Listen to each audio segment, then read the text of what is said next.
I could be really down, feeling like shit, depressed. I don't want to go and tell my mate it. Like, that's just going to make him fucking feel depressed. Fucking fighting, I don't care.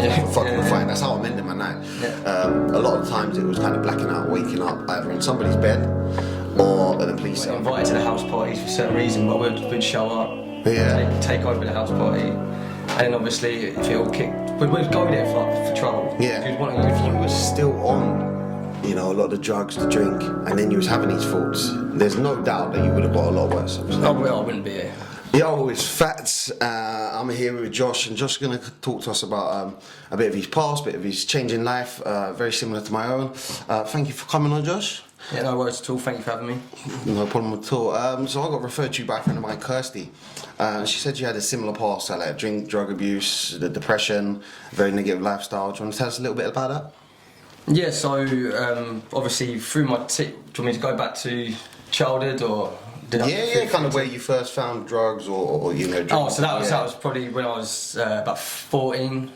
Obviously, like probably like year 11 or something like that, year 10 or 11 at school. Just like being with your friends. Obviously, we all started off like smoking weed and just chilling out a lot, roaming the streets and everything. And obviously, one thing leads to another when you're out. Obviously, like the party lifestyle, staying out later, and it's one thing led to another. Right. What was the first thing that you found? Was it the drink, or did you go straight onto the drugs? I think it was the drugs, wasn't it? It was the weed, yeah. Yeah. And obviously, the older you get, you start having a few beers, and it's the vodka. And it's obviously my nan's gonna be watching this, but obviously he's stealing vodka out my nan's. Oh, my nan's just snitched on yourself. Yeah, but it is what it is. She knows. She loves doing that. So, how many years would you say you kind of went through all the kind of negative lifestyles, getting in trouble, you're drinking, drug abuse? So you started around 14 and... Yeah, from 14 and probably all the way up, stopped everything. Yeah, probably nice. 20... I was still drinking when I was 30, Yeah. but I stopped everything else.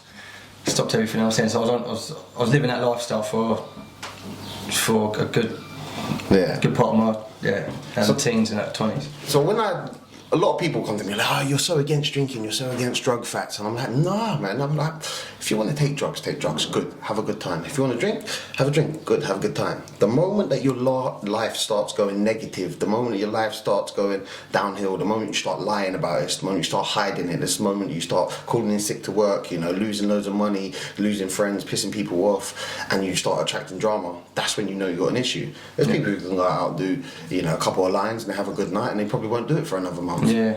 Good, they can have a good time, they can take the drugs, they can have a good time. Somebody can, you know, smoke weed every now and again, they can probably have a good time and not smoke it all the time. Yeah. You know, and somebody can drink. Do you feel that it's better for yourself to stay well away from it? Or do you feel that, you know, you could have slowly had a good time and progressed along? Because for myself, the way I had to come off everything for quite a while. I had to get away from people, I had to get away from the drink, I had to get away from drugs for quite a while before I realised I could handle little bits every now and again. Yeah, so I was all in. Like, I wanted to binge it. It was just part of lifestyle, really. Like, I enjoyed it. Yeah. I spoke to you before this about I didn't suffer with like anxiety or paranoia or anything like back in the day. Yeah. I was just I didn't care attitude about anything. I was very just open to it. I enjoyed the lifestyle. I enjoyed going out, obviously with all your friends and that, getting up to no good. It's just part of the lifestyle. Having fun. But I thought when I stopped, like literally, I just stopped like that. Yeah. Like everything. Like mentally, my paranoia and anxiety just came out of nowhere. Like I said to you earlier, like it just came out of nowhere, and I was like, you know, I don't want to be feeling that. Yeah. Can you swear on it? Yeah. I was like, I don't want to be feeling like that. And but I started with weed. I didn't want to stop smoking weed, but like everything else, I stopped, cut it all off. And then the last thing to go was smoking weed. Yeah. And then literally, I'm still getting paranoid, still feeling like that. I weren't enjoying it. I weren't getting that buzz that I used to get. Yeah. And then literally, bang, done. I was on. If if I stop drinking, I'll stop sniffing. Yeah. And then it was just like, I thought, so I'll stop drinking. Yeah. I was either one or the other. Stop drinking. That means I'll cut out 2, but I still get to smoke weed. Yeah. So I'd done that first, and then weed, I was like, I loved it. I loved the smell of it. I loved how I felt. But then I started with the paranoia and anxiety. Like, it wasn't a lifestyle. Like smoking 2 joints and then going and sitting in your room, just paranoid, thinking the shit that you wouldn't be thinking if you were sober. So yeah, then I just instantly stopped like that. So at what point, so like you started around 14, kind of a bit of drink and then left into the weed and that. At what point of your life did it get to the point that you knew kind of mental health was coming into it? So the paranoia, the depression, the mindset. What point, how many years later was it like, you're like, fucking hell, why did this thing change? I'll say, I don't know, it's a mixture of things really. With my mental health, it was all of the drug abuse over the years is definitely a big part of it. Like my upbringing, I was raised up by my mum. But I wouldn't say it was a bad upbringing. Like it was just me and her clashed a lot. Yeah. Which led me to we were always arguing. I wouldn't say that she's like a bad mum, but she's been a single mum. Like you got to give some respect to that. Yeah, definitely. But yeah, we just clashed a lot. I was going like from 10 to my 14s. So I didn't want to live there. I wanted to live at my nan's, and then I was always arguing, which led me to like self-harming, self-abuse and things. Yeah. So I think like mentally, I've had like that little bit of mental issues from a young age, but then.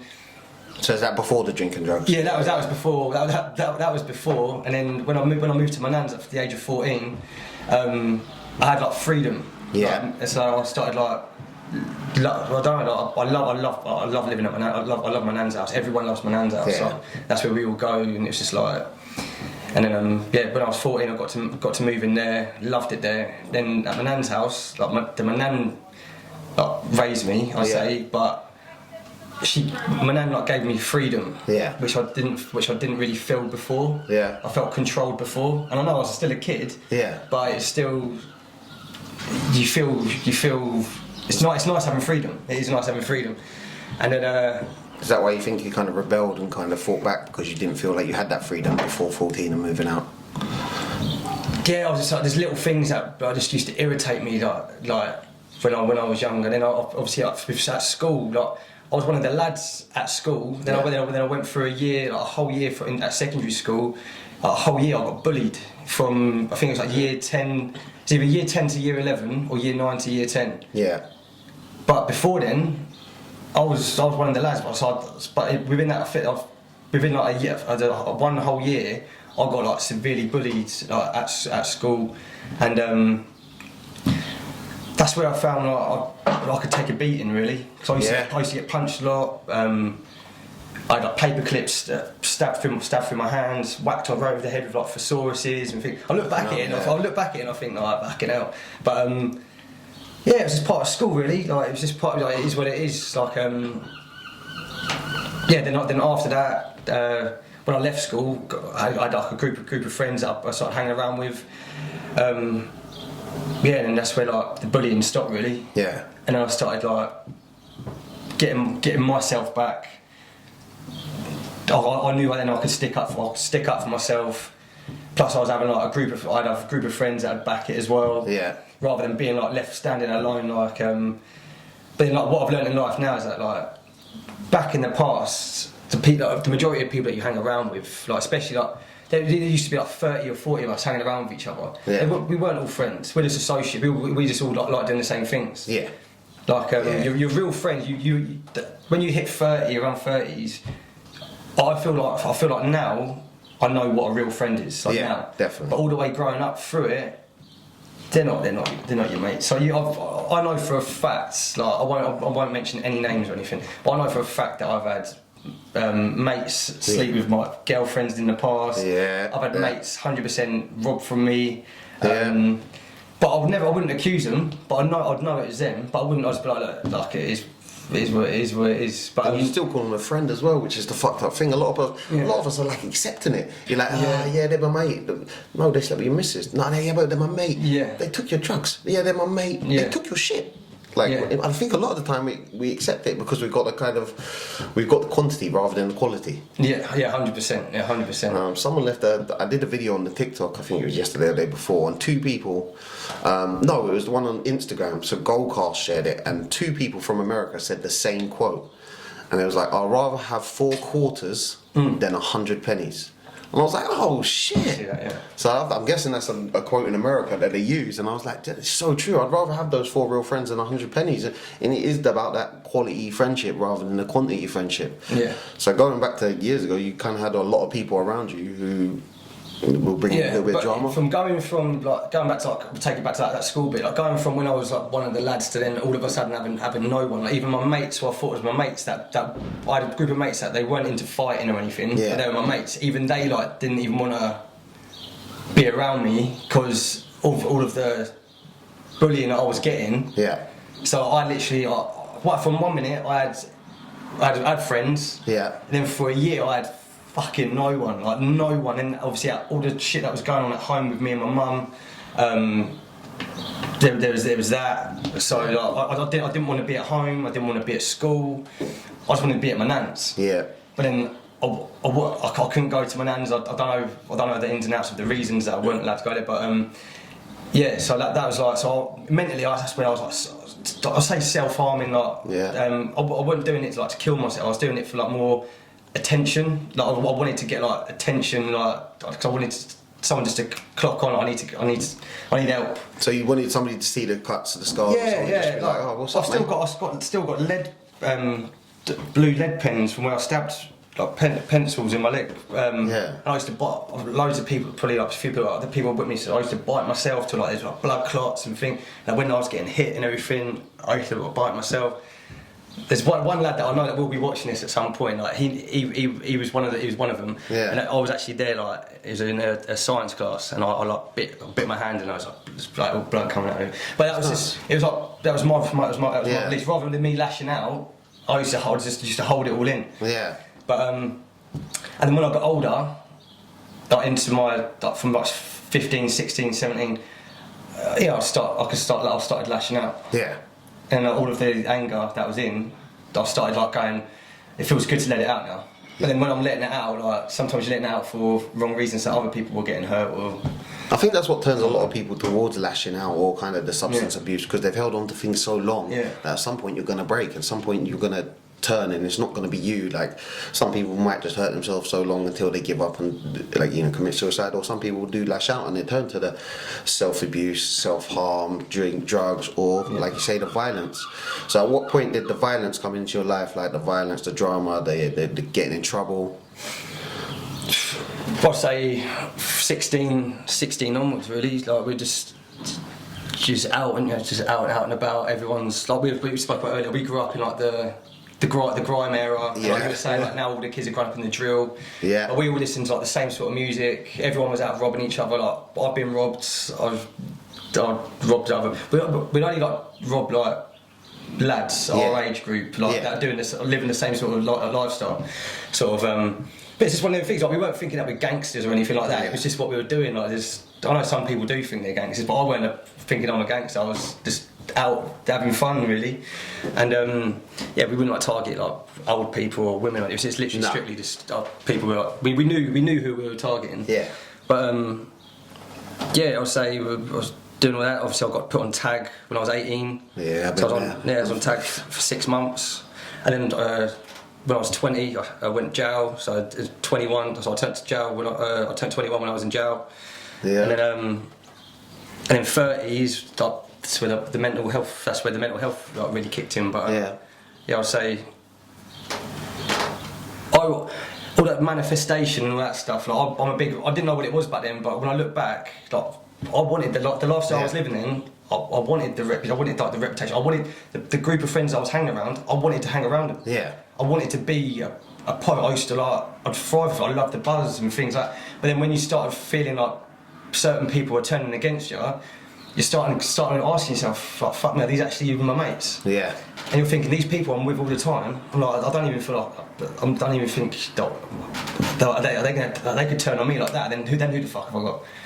And then, then I started realising, like, I just need to start focusing on myself, really. I started looking after myself. And, I started, bit by bit, started cutting off certain people. But there's a few lads out there that may watch this, and like they are still my mates. Yeah. But I've cut them off for certain reasons because I don't want to drink and things like that anymore. I mean, but I still love them as my mates. They are still my mates. Yeah. But for what I've got going on right now is that they would just be they would just be a distraction for me. Yeah, we can still have mates that do the same shit. Like I know a lot of friends that still into drinking drugs and they're drinking every weekend. They're like, get on a packet, or they're like, come to an after. I'm like, no man, like, I've got to stay focused. I've got to do this. Like I'm not looking down on you. I don't disagree with what you do. Like you do you. But at the moment, I've got to do me. Yeah. And I think a lot of people, when you mature, you can be like, right, they can still be friends. We can still see them every now and again. But you don't have to associate or carry on going down that same route. And I think that's when you come to a maturity, when you can say, you do you, I'll do me. There's no disrespect, but we're just not the same anymore. Yeah, 100%. What about going to jail? So you said you went to jail. Was it the same when you come back out? Did you go straight back into the same groups, same crowds? Or was there kind of a change in jail for you? No, like things before I went jail, I wanted to go. Yeah. I don't know. I wanted to go. At some point, I wanted to not even like just to be in it. I just wanted to I go and see what it's like. I was young, and then I had friends that were going in and out, and I know you got Ben on here tomorrow. So shout out Ben. But I wanted to go in there, and I got 13 months. Yeah. So it was just. And to be honest, I'm not bigging it up or anything, but I thought it was alright. I did think. I think a lot of people do. Everybody's like, "Oh no, it's jail." It's not like if anybody ever watched the film Scum. Yeah. Jail's not like that. If jail was like that, nobody wants to go. Yeah, some of the because I was in Rochester. Yeah, that's where some of Scum was. I think Scum was filmed on with the new block. Yeah, I mean, Scum, when you watch that film, you're like, jail's horrible. I'm never going through that. Ain't nobody want to go in the greenhouse. Ain't nobody want to do that. If jail's like that, keep me out. I'm going to be a good boy for the rest of my life. But jail nowadays, like, you're getting PlayStations, you've got TV all day, people are cooking in their cell, you got mobile phones, like... It sounds like you got the gym membership, you got a bit of association, you got pool cues. You do get looked after. You do get looked after in there. But don't get me wrong, I saw a lot. I did see a lot of shit in there. Yeah. Not like loads, but I saw enough to go. Yeah. So this shit does go down in there. Yeah. But it's more like, but there are gangs. There's gangs in there. So but if you're not in the gang lifestyle, like from London, they ain't got no problem with you. Yeah. Unless you go and do something to them, then it's pointless. Like they're all like beefing each other or whatever.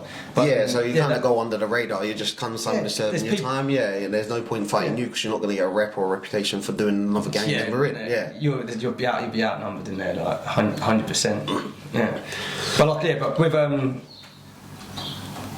I got out of jail, I went to Feltham, Rochester, turned 21 in Rochester, then went High Down. And from High Down, I was coming to like my last 5 weeks, and then they shipped me to Ford because I was in there in 2000. Oh, open. Yeah. So that's where. But then this is what I mean. I don't know where my mindset was back then. When my mate come and pick me up to take me home, I walked out and I was like, man, I didn't even want to leave. I made some good mates in front. I was like, it was like a Butlins without a swimming pool. Jesus Christ. It was literally we're out there. But I'm not like I'm not like saying going to jail is cool because it ain't like definitely not. Don't stay out of jail. Yeah, it is like the biggest time wasting thing. Like 100% I go there. But when I got out, I was still young with that mentality. But that mentality, it kind of goes on like being in scouts. You get another badge. You're like, I've done jail. Yeah, I've stabbed someone. Yeah, I've robbed someone. It's like you're getting another badge for doing something wrong, sort of thing. Yeah. And I'll always remember who wrote to me. Who was in there. Do you think a lot of people didn't write to you? A lot of people did. Do you reckon you kind of got let down? Did you have high hopes for people keeping in touch? No, I didn't have hopes from really anyone. But the people that write to you, they've actually sat down out of their day and written a letter and sent it into you. Yeah. Do you know what I mean? Like, and a lot of your mates who you used to hang around with every day didn't. Yeah.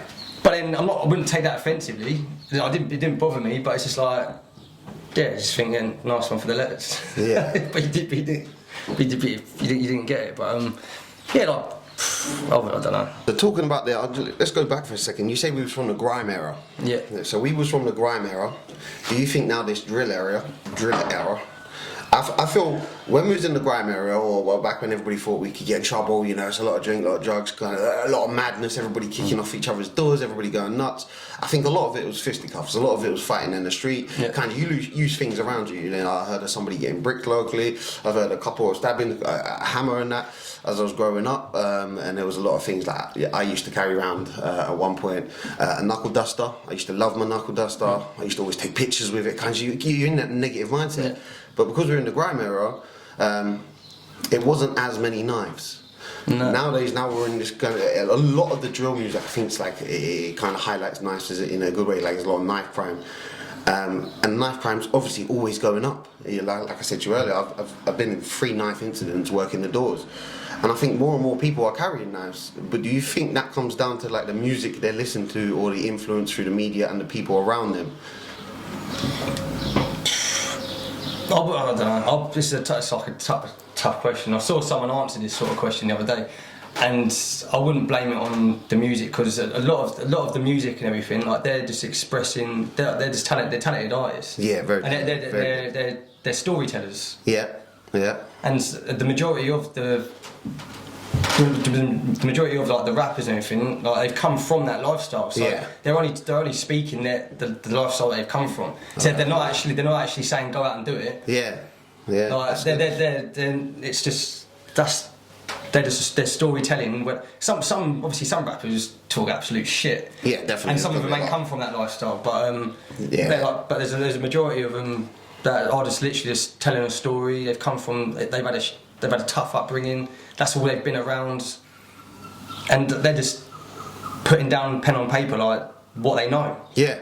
But they're not saying go and pick that knife up and go and stab him. Yeah, I like that. That's a very good way of seeing it, to be fair. Yeah, no, they're just telling. I would say they're just telling a story, really. Yeah. And it's always down to the person who picks up the weapon and picks up things to go and then to use it. Yeah. But then if you've got a knife and you've got it in your pocket, and you're out with your mates, obviously you could be influenced to use it, or just leave the knife at home. But then a lot of people go, but especially like kids now, they say it's off for self-defence, which But then like, it's easy to say don't put yourself in them situations. But if you're like I said, back in the day when you're with them group of mates, then there's another group of mates over there, you don't get on.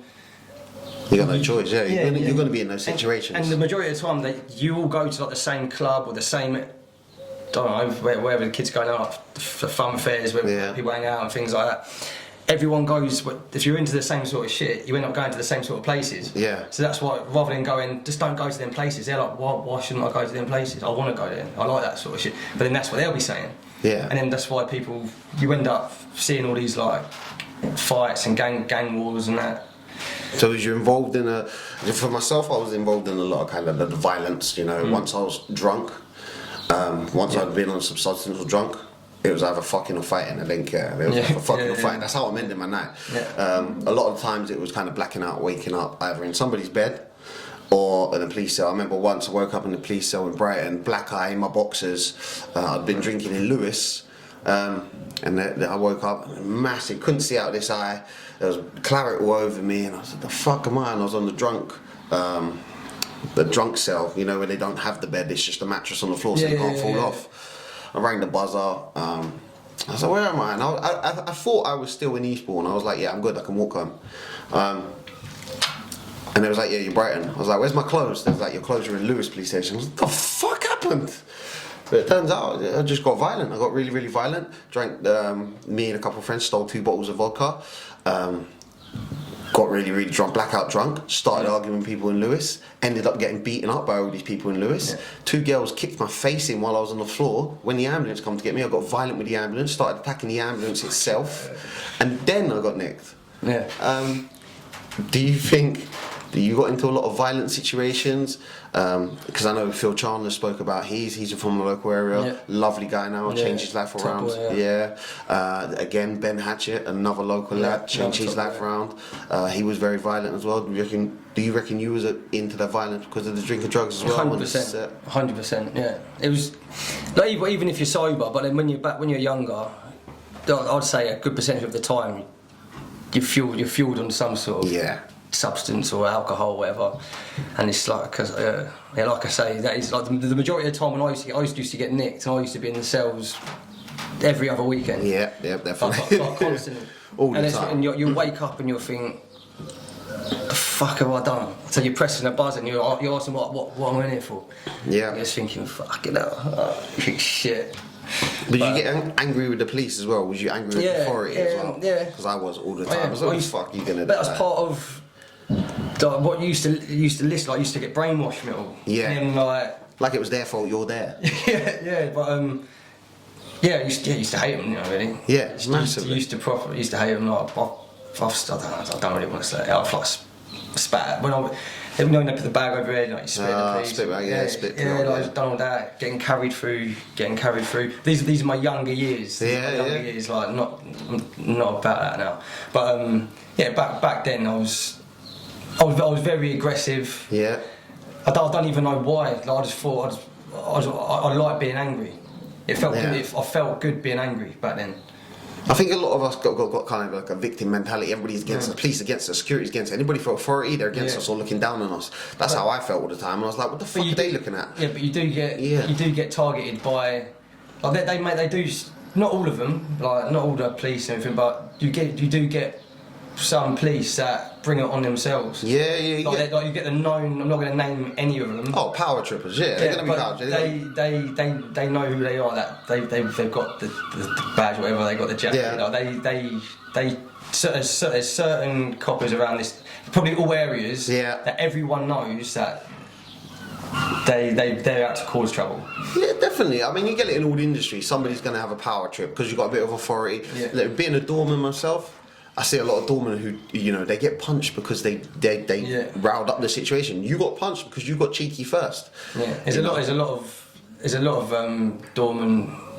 Like I was saying, in every area, you've got a lot of people with ego. Yeah. And like when I was young, I think like when I used to weight train and thing, I used to like ego lift and like used to have an ego about me. Now I've learned as where I am now, fucking drop the having an ego is. There's certain types of ego, but having a certain ego is not attractive. No. And especially like I see it around this area. There's still a lot of ego around this area. But if they're happy with their ego, you don't want to change someone. You're not going to say you want to drop your ego if they're happy. Right? So a lot of our violence, a lot of kind of the violence we know with Ben, Phil, yourself, me, and the younger generation. Then they had a lot of attitude and aggression and violence. Then you get the power tripping people who've got the aggression and violence back. But then you just said about ego, and I think that comes down to the kind of the self-awareness and the realization that you're responsible for yourself. Yeah. And that for me was a big turning point when I took responsibility for my own actions. So like years ago, if the police were to pull up here, like, what the fuck do you guys want? Like, no reason at all. I'm just getting lippy for no reason. And in a younger mindset, and I see it nowadays, they see a security guard, they see a police officer, like, fuck's sake, what do you want, bro? You can't do nothing, you can't do this. That is a negative mindset. But if I'd see him pull up now, I'd be like, hey, how you doing? Having a good day? Even if I was up to no good, and even if I was drug dealing, the first thing I say is, hey, how you doing? Yeah. A police officer, a security guard, they're going to be like, alright, it's a cool guy. Yeah. And it's going to bring the whole situation down. And I think that comes down to the self-realization that you yourself can handle the situation because you're already aware of your own actions and mindset. So you kind of talk yourself out of it. And I think, unfortunately, a lot of people don't do that. Yeah, 100%. A lot of people just act rather than... Straight away, aggressive. Yeah. Aggressive. And I think a lot of people get themselves out of the situation rather than because I know for a fact I got nicked a few times. I didn't do nothing, but because I was a mouthy shit, I got nicked. Me and my pal Charlie, we come into the estate. It's probably about 1 or 2 in the morning. One of our friends just got out of jail. Went to celebrate, and we'd just been up the Lang area. Come into the estate, absolutely fine. We didn't do nothing all night. We just walked down there, 20-minute walk, 15-minute walk. Got into the estate. Police car pulled in. Was like, oh, let's fuck with them. No need for us to do that at all. No need. So the police car sees us. We turn around and walk the other way. They spin round, turn around again, pull up in front of us. What the fuck do you want? What the fuck do you want? Why are you stopping us? Rah. If we would have carried on walking, been happy, smiley, right? Yeah. They probably wouldn't have nicked us. No. But as soon as we started fucking with them, they turned their car around. As soon as they pulled us over, they was like, what are you doing? What's it got to do with you? They started fucking with us. There was a car stolen down on the seafront. Because we fucked about with them, because we give them attitude, they nicked us for it, put us in the cell, let us out the next morning, NFA'd. And I was like, now I look back on it, I'm like, I guarantee they wouldn't have nicked us if we weren't being pricks. Yeah, 100%. So we caused our own situation in that thing. Do you think you've done that a lot of the times growing up, or been in certain situations where you see people, you're like, yeah, just fuck it? Yeah. Made situations worse. Yeah, 100%. Yeah. When you're young, you don't really. We usually want to get police chase. Yeah. You wanted to turn up. If there was drama, you wanted to go to the drama. Massively. Like you know, we knew like there used to be like house parties. We weren't invited to the house parties for certain reason, but we'd show up. Yeah. Take over the house party, and then obviously if it all kicked. We'd go there for trouble. Yeah. You want trouble. The outcome is. Yeah. Fuck it. If there's gonna be trouble, it's gonna be good as well. We weren't invited there anyway, so you want trouble. So you're already not welcome. Then you're gonna be in trouble, and that's the reason that you're not welcome. Yeah. So like, you put yourself when you're younger, and it's like, if you're like your group of friends. Yeah. You put yourself in situations that were unnecessary to be in. Yeah. You didn't need to be there. But that'd be the reason that you wouldn't be invited to those house parties in the first place, because you knew you're going to be trouble. I ain't inviting them because they're going to be trouble. So you turn up anyway, cause trouble. That's why you don't get invited to the next one. So you think that's a bit of self-realization now. If you was cool, they probably would have invited you to the same house parties that you're going to anyway. Yeah, and like when there was me and my mate. I won't mention his name, but we used to go like drinking all the time. And if we would walk into a pub, like certain groups of lads in there would walk out, and at first, like, I used to love it. Yeah. But then as time got on, I used to do my head in. Yeah. I'm like, why are they walking out? I'm thinking, fuck. Like, and they just didn't want to be around us. Yeah. And it started like that. At first, I didn't really care, and then as time got on, I started like, I don't know if it's the maturity or something kicking in. I was going in there, and they just didn't want to be around. Did not want to be around us, man. It used to irritate me. Then I was like, I don't like this, but I don't like the person that I am. I don't like people these people. People don't want to be around you. Yeah. I was like, I don't like that. So it's like the house party situation again, but now it's the personal attackers. I'm not inviting them now. I don't even want to be seen with them out. Yeah, and like you walking into like local pubs, and like people would just walk, like a group of lads in there, and like you'd be going in there to meet like a few others, but there'd be other lads that are with them. Yeah. And you'd go in there, and then the lads that you've gone to meet, they stay, but the few of them start going, because they don't want to associate with you, because because your name for you that you've built for yourself through all the trouble. Yeah, and it's just like. Did you feel like a bit hurt then, like fucking hell, I've done this to myself? Yeah, it's not hurt. I was like, I don't like the person that I don't like people looking at me like that no more. Like I don't know how I'm gonna change that. Like, but like now. Yeah, but you're not the same person now. You're definitely a different person. You're so positive, motivating. You know, mate, like, people say like, I don't know how you're so, but it has not been easy. No. Like, it's been like a personal development journey. Like to get, like still now I suffer like mentally. Like I don't know if we're going to go on to, but I had a tough time like not so long ago. With my mental health and certain thoughts and that, but I don't know if we're going to get back on get onto that. But with the person that I was back then, I knew at some point that I need to change, but I just wasn't changing, and it wasn't like I need to change it. I was like, in my head for years, I was like, the lifestyle that I wanted to live in my head, like I could see like a vision now where I want to be, but I was like, there's no way, I don't know how I'm going to live that lifestyle. Like, this is my life. I felt like these are my friends. Yeah. This is where I live. Yeah. I'm from Polegate. I was like, I'm going to be in Polegate for the rest of my life. I was so fucking depressed. Thinking that you're going to like live in Polegate, like, there's nothing wrong with Polegate or anything, but for me, my goal was living in the Philippines. Yeah, so, nice. So that's where nice. like my missus, she's from the Philippines. Nice. Like, she lives in Germany. Shout out to my missus. But yeah, she wants to go to the Philippines. That's nice. our 10-year goal to move out there. Obviously, where her family are. But yeah, like what I wanted to, the lifestyle in my head that I want. I just felt that it was depressing me even more because I felt stuck. I felt trapped. I was like, I can't cut off my mates. Like, I'm gonna. Did you feel more angry with yourself and your lifestyle because of that? Yeah, it got to a point. We got to a point where I didn't want to be. I didn't even want to be on the planet. Yeah. I didn't even want to be it. Suicidal thoughts? Yeah, like, they came when I hit 30. Yeah. Because that's crazy. Yeah. When I turned, they say like when you hit 30, you have a midlife. I don't know if it's midlife, but you get like some sort of change. But it's like when I was 18, I was on tag, and then like I said, then jail 21, and then I used to think, where am I going to be when I'm 30? Then when I turned 30, I always had like this mental destruction. Yeah. I felt I was moving from house share to house share, still around like the same sort of lifestyle, still drinking. I weren't doing like drugs or anything, but obviously where I was like, working with friends, we'd go like to the pub and just have a few pints. Yeah. But and obviously alcohol is obviously a depressant as well. Yeah. And so that obviously doesn't help if you've got suicidal thoughts and kind of have a low self-esteem. And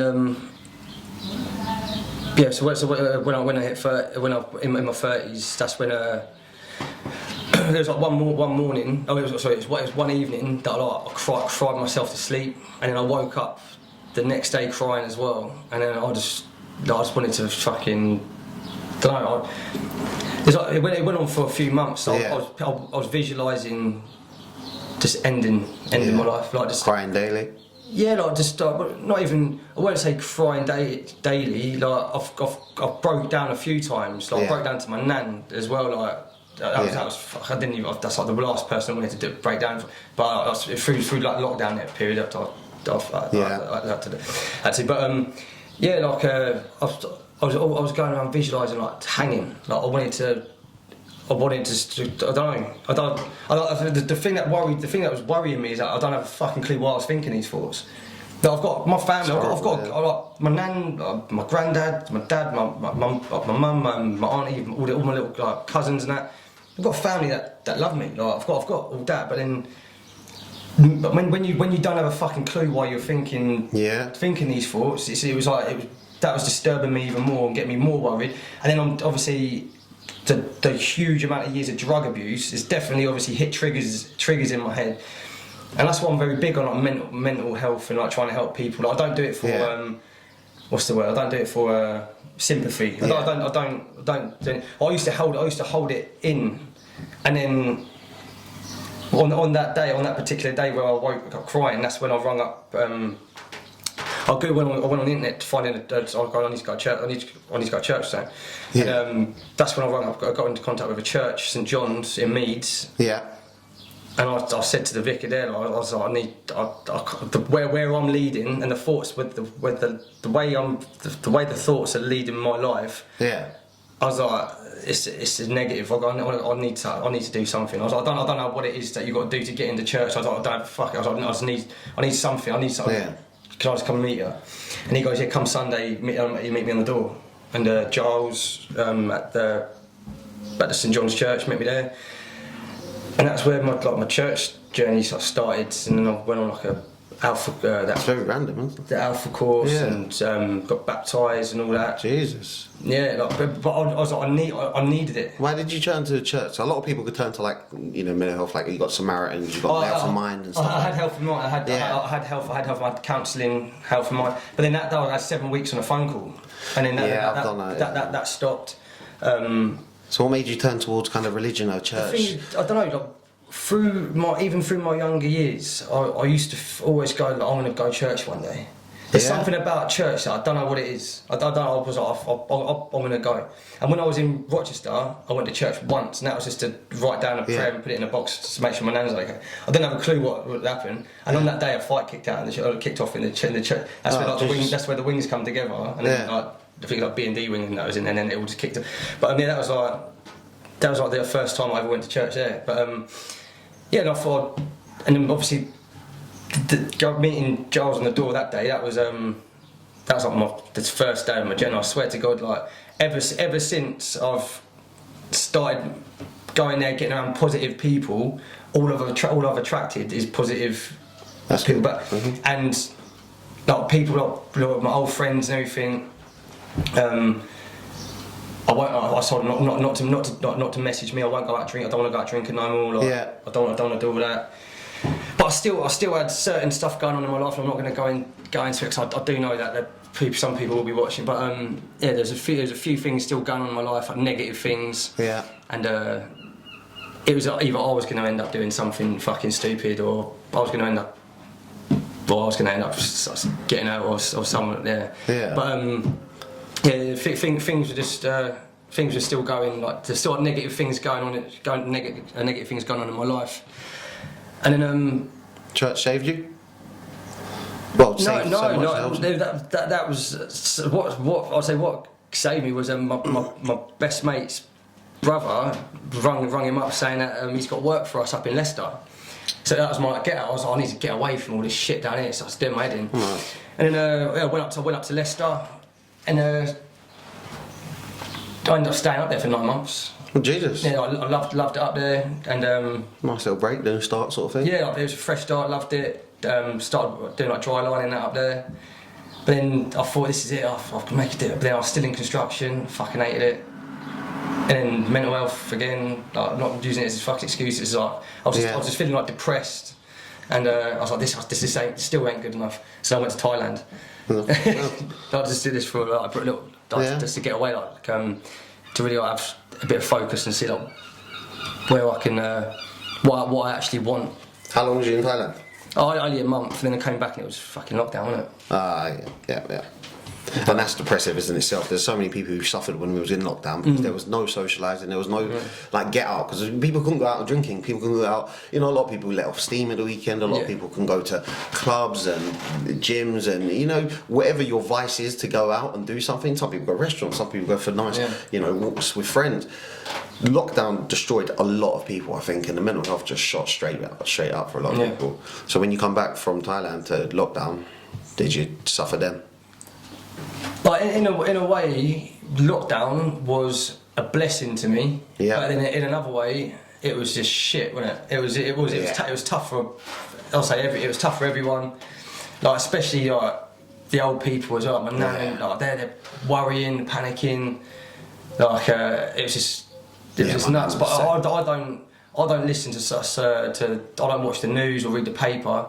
But I ain't listening to that bullshit. No way. But when you're in a house, older generation does. When you're in a house full of people that have it on in the background, reading the news, like I say, it's like the older generation. Like they listen to one thing, but I don't listen to that. No. I do research and listen to something else. Yeah. So there's like clash. Obviously, there's clashing. I think a lot of people went on that through lockdown. A lot of people, some of you well, it said in the media, well, the doctor said this, well, this doctor said this. I think there was a lot of clashes everywhere. Yeah, and it is like you don't know what to believe, but everyone's got their own opinion and things like that. But like I said, lockdown was a blessing as well, because 2 years of like no contact with anyone. Yeah.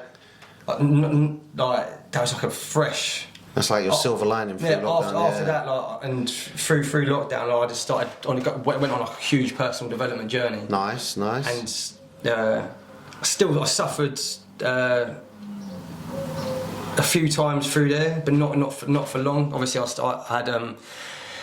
could still be in contact with like one of the vicars and that, so I'd ring him up, but then it'd be all good. Like,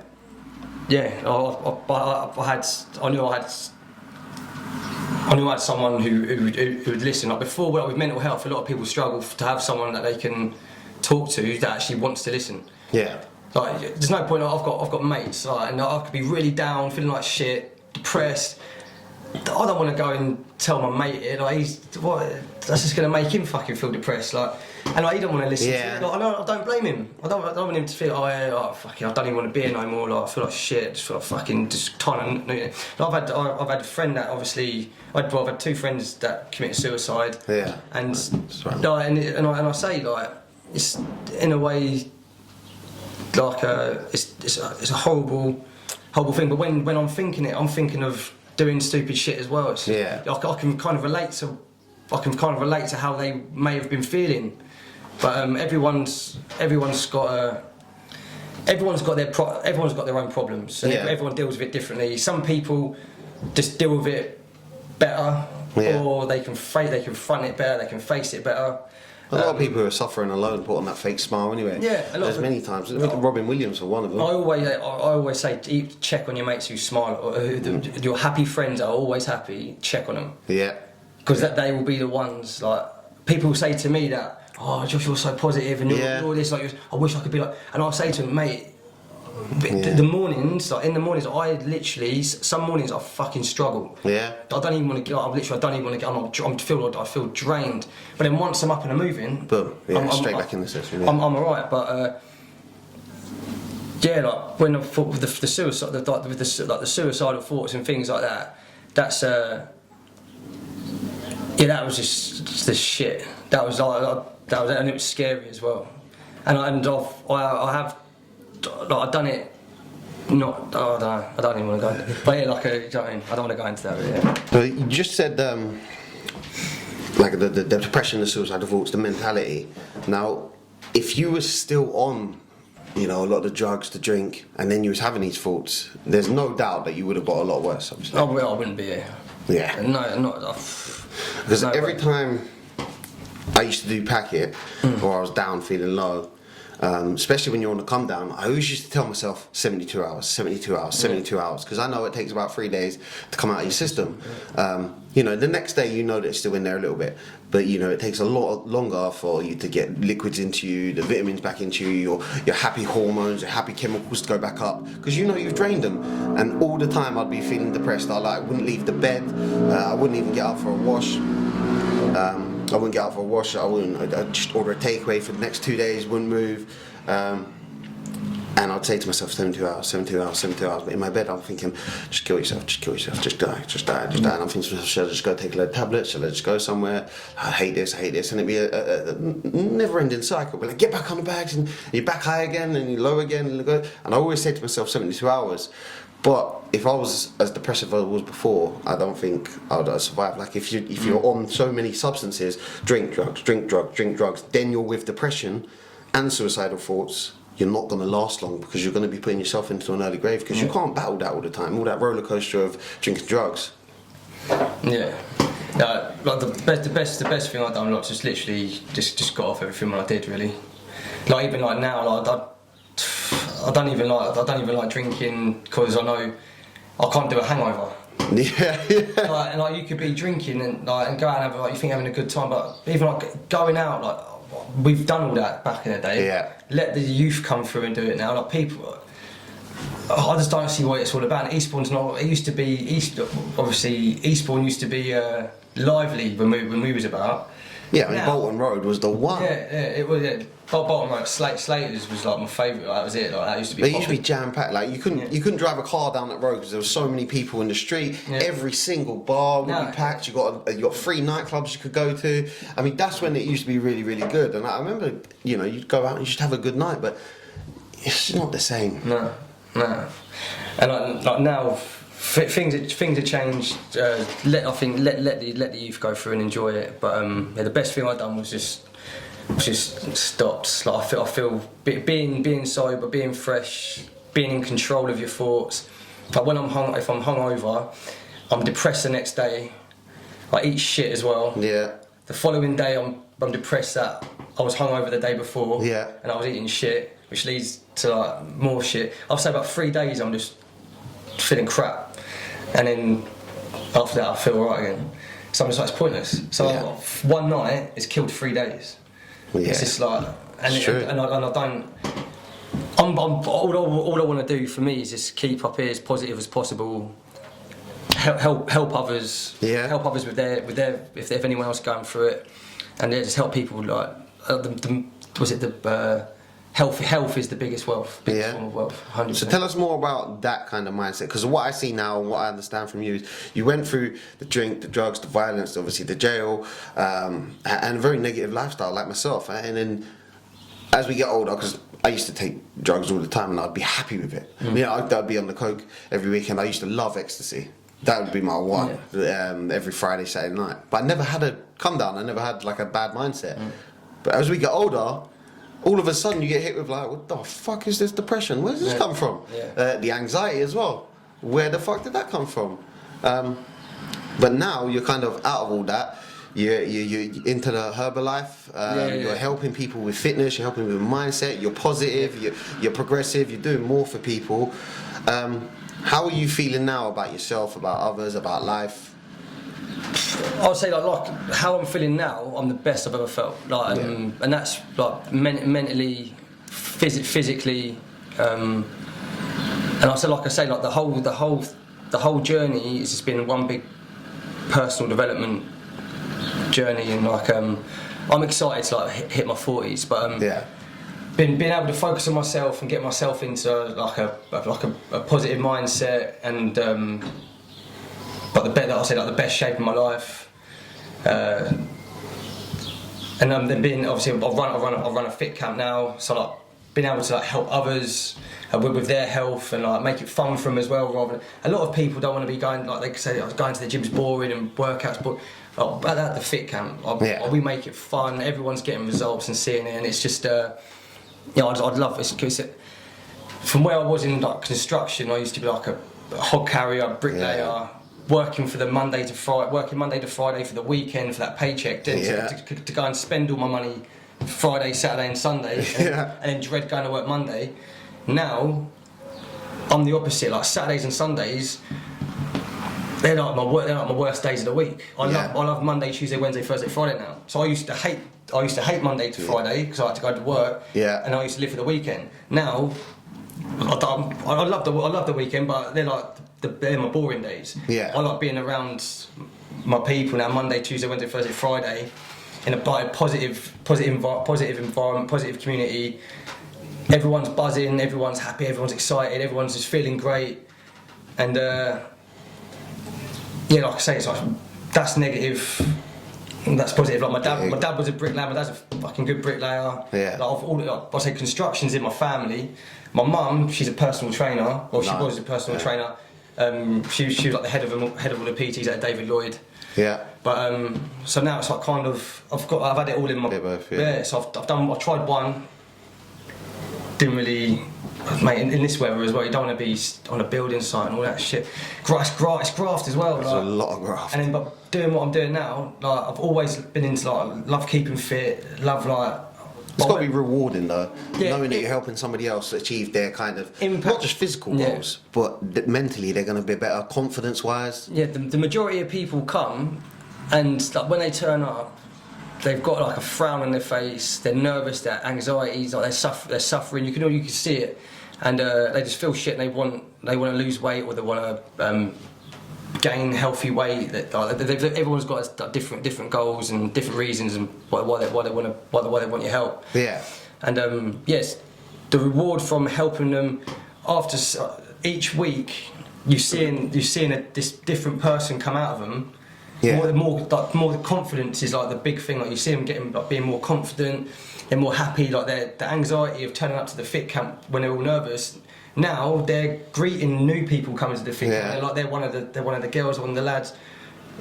It's great to see. And I'm very big on like community. And like, we don't tolerate any negative vibes. It's all positive vibes only. And I love that. I ain't got some people have obviously got negative things happening in their life. But then we all do. So if you've got negative things going on at home, come get around the community. positive, so you're not just around negative. So step out of it. One of the things that I remember, like a lot of people think, you know, Herbalife's some sort of satanic cult where you just gotta buy products and then that's it. You just, you know, spend hundreds and hundreds on products. But for yourself, like you went through drink, drugs, you know, mental ill health, jail. Yeah. And come out the other side. Now you're helping people. You know, you went through different roles of work, but you're helping people. You're helping yourself. You've gone into personal development. You've got around good, strong people who have helped you grow as a person. Now you're helping other people grow as a person. Phil Chandler, exactly the same. You know, very much the same as us. Drugs, drink, jail. I'm not sure on the mental health as much, but I know that he went through a lot of the negative past. When he come out, he got on a lot of personal development. He went to the gym a lot. He looks absolutely great. You know, and then he's helping other people achieve more, and he's becoming more in himself. Again, he's smashing it. It's not that sort of satanic cult, but I think fitness, mindset, personal development, personal training, it comes into the category that people are going to help you and you're going to help them. So I think that's one of the best things that, you know, Herbalife or that crowd of people. People think Herbalife is you've got to drink 10 shakes a day, and that's literally like you get in there, you spend money, you have 10 shakes a day, and that's it. And then you say like the cult is. Mate, when I 5 or 6 years ago, I was hanging around like loads of people on steroids. Like people on steroids, hanging around personal trainers, and they used to say it all like they brainwashed. They're like, stay away from them, not over there. And now 6 years on, like, I'm like, fuck me, like I shouldn't have listened to them. Like everybody's got their opinion. It's like everyone's got their opinion. I eat more food now. I'm cutting at the moment. I eat six times a day. I eat. But I do have two shakes a day.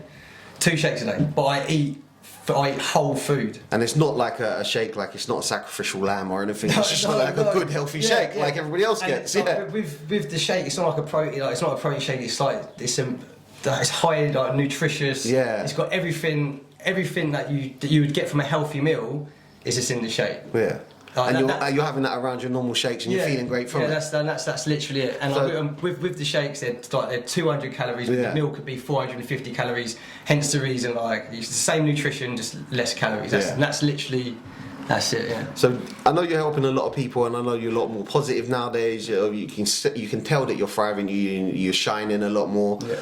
You still into personal development, you know, self-development? I never knew what personal development was, and now I could not recommend it enough. Like personal development, if you're not doing any personal development, like it's all over YouTube. Like just go search it on YouTube. Like just type it in on YouTube, personal development, and you'll just get. But just start listening. Just pick a video and just start listening. And then as time goes on, like you'll start hearing certain things. Like, I like something like Denzel Washington. He does a good few. Jim Rohn. Good. Tony Robbins. So I spoke to his son, Jarek Robbins. I had a FaceTime with his son before, Jarek Robbins. It's phenomenal, but it fuels your mind. Like personal development, you're listening to. It's going to help expand your mind. Like they say, once your mind expands, you'll never go back to the original size. And I think, unfortunately, for a lot of kind of not just younger people, but people who are going through the same like life cycle. You drink, you work, you go on a night out, you drink, you work, you take drugs, drink, work, take drugs. None of it's making time to personal develop, so you can never change your mindset. If you never change your mindset, you're always going to make the same choices and same mistakes. But as soon as you personal develop or you take a kind of self-education mindset, you start seeing openings or opportunities or different careers or choices that you could make. And when you start doing that, or you're reading more, or you're watching more videos, and you start thinking to yourself, fuck that off, I'll do that. Fuck that off, I'll do that. And you start making a couple of little choices. You don't have to do massive life shifts. But I think that's one of the biggest things that we can do. You pick up a book and you'll never think the same way again. You watch a video and you're like, fucking hell, I should have thought about that before. You see somebody's story, like autobiographies or something like this, listening to yourself who made that life change. This would be like down as personal development because they're taking your story and learning from it. I think that would be the biggest thing for people. Yeah, and as they say, like change your mindset to change your life. And like for massively. If you want for things to change, we have to change. Yes. Like, you can't expect you can't expect different results if you're just gonna still stay. If you're happy where you are, Yeah. don't change. Because if you're happy, the main thing in life you want to be is happy. But if you're unhappy, you've got to change. Yeah. You've got to. If you're not happy where you're at, like I wouldn't. If I know someone who's happy, I wouldn't try and change anything they're doing. Yeah. But if someone's not happy, I would say like, why aren't they happy? I'm like, well, you've got to change these certain things. Like, and like for things to change, we have to change.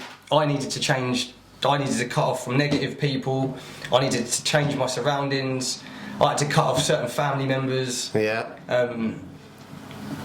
Don't get me wrong, I still listen to like the music I listen to back. Like, not the same stuff, but I still love grime music and everything like that. But there's certain things in life like you've got to change. Like I never used to do personal development. Now I do personal development. Yeah, massive. But I never used to focus on what I used to put in my mouth. Now I make sure I'm eating good because I want to feel good. Yeah. The people that I'm around, like I instead of just hanging around with like a set of people, I choose who I want to be around. Yeah. Like I want to be around people like I've got goals that are driven, that risk takers. I want to be around that sort of environment. Become the average of that. Yeah, like we said earlier, you're the average of the 5 people that you hang around. Yeah. And that's a big thing. But I broke it down earlier. Like, that's facts. You are the average of the 5 people that you hang around. 100%. Massively. 100%. When I was kind of a loser or kind of druggy or always mess, I look around the people around me. They're doing the same as me. Yeah. And then you look at people who are kind of wealthy or doing good or being good or into self-development. They're around people who are doing good, being good, into self-development. And I think you do, like you say, you need to be around those people. You can never change your lifestyle by being around people who are going to keep dragging you down. Yeah. And what's worse is I think when you do start to change or you do get into self-development, those people you hang around with negatively then point their finger at you and say you changed. Like the goal in life was to remain the same. That's bullshit. And I said this to someone the other day. That if you go out with, if say there's you and there's four friends and you all go out for food. Yeah. And one's having burger, one's having a pizza, one's having, I don't know, cake, like 4 unhealthy options, and then you choose a chicken salad. Oh, no. They will look at you as if you're the weird one. Yeah. They go, why don't you eat some real food? It's like... That happens all the time. It's the same in all different... It's like you go out and not drink. Like if everybody's in a social situation, everybody's having a drink, be like, can I have a non-alcoholic or can I have a lemonade or something? Everybody's like, why are you not drinking? Why are you not having fun? I can still have fun, but I just don't have to do that. And that's why I found as well. When I was going out, everyone's having a beer. I tried it. I went out and I was having an orange juice. Yeah. And then you get the comments. Yeah, and then even my mate is like, "You sure you don't want a beer?" Yeah. And I'm like, "No, I have orange juice." And he kind of felt weird ordering an orange juice. Like he laughed at the barmaid even laughed. Like, yeah. And I was just like, I think it comes down to a lot of people just want to be in that fitting in. If everybody's not doing it, it's a bit weird. Like somebody's taking a healthier or happier or kind of more better option for them. But I know I feel better after having an orange juice than I would. But there's been numerous times I've taken a book, like I'll be sitting by the pool on holiday, or I'll be sitting in like maybe not a social situation, but I've got a book and everybody else is on their phone. And if I open a book, they're like, "You're so unsociable. You like sitting on your fucking phone. Yeah. Like what the fuck's in? I got a book." Phones are. Phones are. I'm bad for it as well. Yeah. I try and give myself limited screen time. It's hard. So hard. But I don't always commit to this limited screen time. Like you do get caught scrolling a lot. Podcasts. I watch I'm very big on Mike Tyson's hotboxing podcast. Nice. I watched him he's a big inspiration of mine, and for the bloke he is, he does know his shit. He talks a lot of sense. I think. Yeah. I love some of his quotes that he says. But podcasts. Even what they called, the Paul brothers. Oh yeah. I've watched some of them, and you get hooked, and then you watch one, and then you watch the other one. So that's that screen time. You're being unsociable. But if I could just put if you didn't need now these days you do need internet. You do in a way to an extent. You don't need it, but you do need it. It's become part of society now. But I think we've got so much access to the internet. there's no way that anybody can make up an excuse of why they can't learn something, do something, or become a different person, because we've access to books, videos, audios, podcasts. You know, we've got access to everything. You can go and read a load of blogs about a certain subject. We've got more access and more knowledge than we've ever had in history. Yeah. Yet people still live the same mundane lifestyle or say they can't change. Like, what do you do in the evening? Well, I just watched back to back of Peaky Blinders. A great show, Peaky Blinders. I've not watched all of it, but they'll watch it back to back for 12 hours non-stop. Yeah. You spend that 12 hours on personal development, you're going to change your mindset over those 12 hours. Because you don't get the instant fix of it, like people, when obviously with what I do and everything, like people say, I haven't got time. And you say, but like you just said, like people do series. I've done it, series on Netflix, and that's time. Yeah, I've just finished Stranger Things. Yeah. Like literally, that is like you could be, even if you love your job, like just in the evenings or whatever. But if you don't like your job and you want more, like it's all like the side projects you could be doing. You might have like a hobby that you love, like that you'd be passionate about, and you could build an income with. So you could be turn that hobby into invest your time into that. Yeah, but a hobby into a hustle. Hustle takes over your career, and you then get rid of the job you don't like because your hustle or your hobby has become your career now, and then done. And because it's your hobby and it's your passion and you enjoy it, it's not going to be work. Like, and then you'll never have to work a day again, like a day in your life. Yeah, massively agree with that. I'm just finishing up now. Is there anything you want to say? Anybody watching this probably going through a bit of drink, drugs, maybe going through a negative time, maybe probably been in the same place as you. It might be the younger population, might be younger people, or it just be somebody our age or so in the same category you was in. What would be your advice on somebody who kind of wants to change? They're kind of watching this. I'd say top tips probably check who your closest 5 people are around you. Yeah.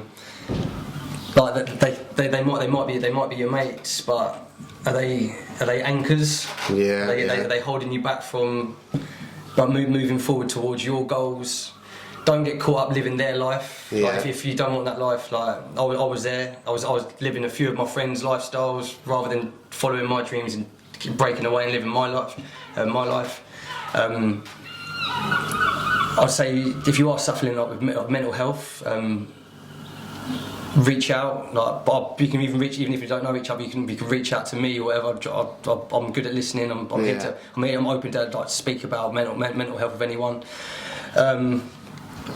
And personal development. Big on it. Like just take, even if you don't have a clue what it is. Like neither did I. Like take a listen. Like go on YouTube, type it in, and just work on your mindset. Drop the ego. Yeah. Ego ain't attractive. And just try and live a happy lifestyle. You don't need to prove yourself to no one. Enjoy life. Love that. Thank you for coming on today, Jeff. Thank you very much, man. I appreciate it. I appreciate it. I really do. Alright guys, I'm out for now. Thanks for watching. Peace.